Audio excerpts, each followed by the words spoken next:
9/11 changed everything forever, at least as far as we can see. Several thousand people were murdered and obliterated. The Twin Towers of the World Trade Center crumbled. America and the rest of the world was put on permanent alert forever, I think. It'd be nice if that were not true. This act of evil lunacy has infected all of our lives, public and private. Leaving aside for the moment that my daughter was scheduled to have coffee with a friend that morning in the towers and at the last second changed her mind, here is a very selfish and personal and regrettable change that I've experienced since that fateful day. I'm a bit of an airplane and aviation nut. When I was in the Air Force, when I was a very young man, I flew an Expediter on one occasion, and then only a few years ago I had the opportunity to fly a Cessna for about an hour and a half over White Rock Beach. It was a wonderful experience.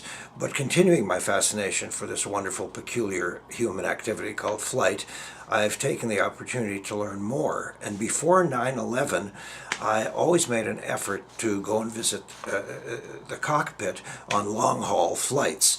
Of course, since 9/11, that's over. And sometimes I would be told, well, you can spend 20 minutes, and I would spend 4 hours up there because, the crew is just bored out of their minds because it's all on a it's all electronic except for the takeoffs and landing, and even those could be electronic. In any event, on one trip, heading west from Vancouver towards the Hawaiian Islands, I noticed a blip on the oscilloscope, and it seemed to be moving quite fast. Well, we're going 500 miles an hour, and that plane's going 500 miles an hour. What the heck is this?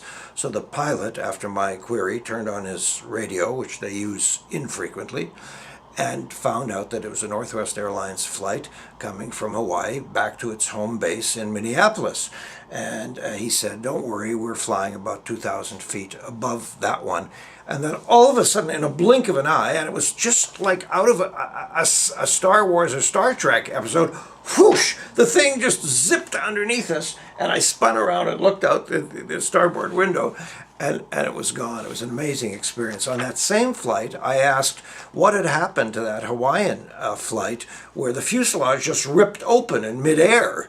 Fortunately, nobody was injured, but imagine, about a third of the skin just disappeared.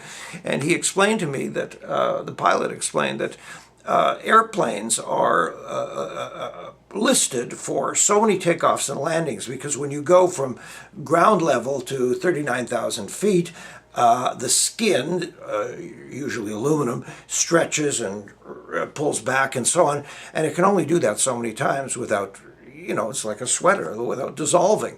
So I said, well, how many before you have to replace the skin? And I said, well, how many flights had that airplane taken without having the skin replaced? And he said 83,000. I said, well, that's really nice, isn't it? Of course, replacing the skin costs a fortune. And then I almost shyly, terrified, asked, and this airplane, how many, because it was the same kind of plane. I think it was a 737. So how many flights has this one taken? 65. Yeah, right.